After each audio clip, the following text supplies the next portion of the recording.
கொடைக்கானல்ல ரேக்கையும் 10 இடத்த சுத்தி பார்த்து அடுத்தவங்களுக்காண்டி ஒரு ஹிட்டன் ஃபால்ஸ் தான் நான் போனத உங்களுக்கு காமிக்க போறேன். அங்கன்னு பார்த்தீங்கன்னா, கொடைக்கானல்லேருந்து பழங்கின்ற இடத்த தாண்டி கோம்பக்காடுன்ற இடத்துக்கு போணுங்க. இந்த இடம் பார்த்தீங்கன்னா, ஃபுல் ஆஃப் ரோட். அது எப்படி போனோன்றத மட்டும் பாருங்க. ஏன்னா ரோடே ஃபுல் இப்படிதான்.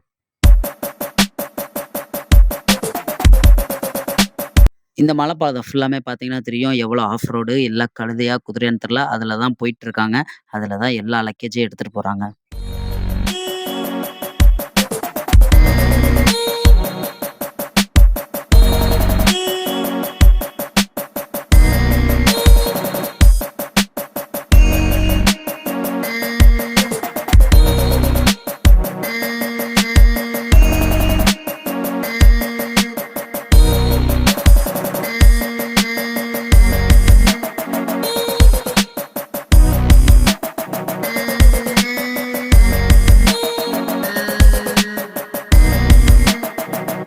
இந்த ட்ரெக்கிங் போற ஃபாரஸ்ட் கிலோமீட்டர் பார்த்தீங்கன்னா, கிட்டத்தட்ட ஒரு 4லேருந்து 5 கிலோமீட்டர். போற வழி எல்லாமே இயற்கை எழில்மிகு காட்சிகள் தான்.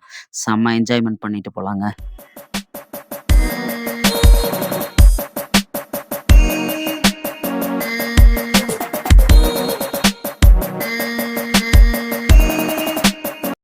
இந்த ஃபால்ஸோட அடித்தளம் ஓடிட்டு இருக்க அந்த ரிவர்லேருந்து கடந்து போறப்பலாம் செம்மையா இருந்துச்சு.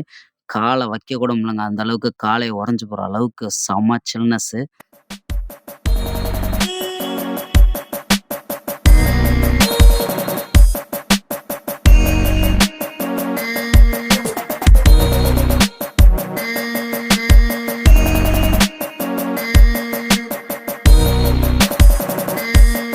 இப்ப இந்த பார்த்த தோட்டம் என்னன்னு பார்த்தீங்கன்னா, பட்டர் பீன்ஸு, சோயா பீன்ஸ் தோட்டங்க. இதுக்கு நடுவுல அப்படி மேல பார்த்தோம்னா, நம்ம வேண்டிய ஃபால்ஸ் தெரிஞ்சுச்சு.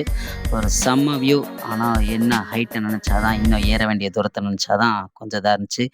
இதுவே பல மணி நேரங்களா நடக்க வேண்டியதாயிருச்சுங்க.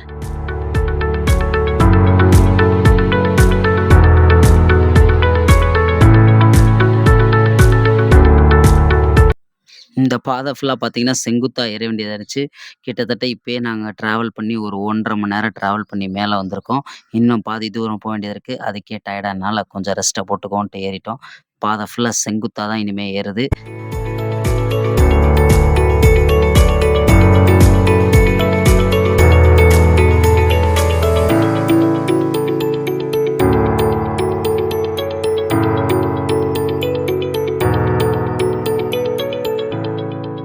ஒரு வழியா பார்த்தீங்கன்னா, அந்த ஃபால்ஸ் கிட்ட வந்தாச்சுங்க. இதுதான் பார்த்தீங்கன்னா, அந்த ஃபால்ஸுக்கு கொஞ்சம் தூரத்துக்கு முன்னாடி, ஆ இந்த இடம் தான் பார்த்தீங்கன்னா, அந்த அடிசரக்கோட ஃபேமஸான இடம். அதாவது நேச்சுரல் ஸ்லைடிங் பாயிண்ட்ன்னு சொல்லுவாங்க. அந்த இடத்துக்கு தான் நம்ம வந்திருக்கோம். இதுலயுமே பார்த்தீங்கன்னா, ரொம்ப ரிஸ்க்கா தான் கடந்து போ வேண்டியது இருந்துச்சு. பார்த்தீங்கன்னா தெரியும்.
எய்த்தாப்புல பார்த்துட்டு இருக்கதாங்க அந்த மெயினா உழுவக்கூடிய அந்த ஃபால்ஸ் ஹைட்லேருந்து. ஸோ இந்த இடத்துலயே நாங்க லக்கேஜ்லாம் பேக்கப் பண்ணிட்டு போயிட்டு வந்தோம். ஸோ பார்த்தீங்கன்னா என்ஜாய் பண்ணியிருப்பீங்கன்னு நெனைக்கிறேன்.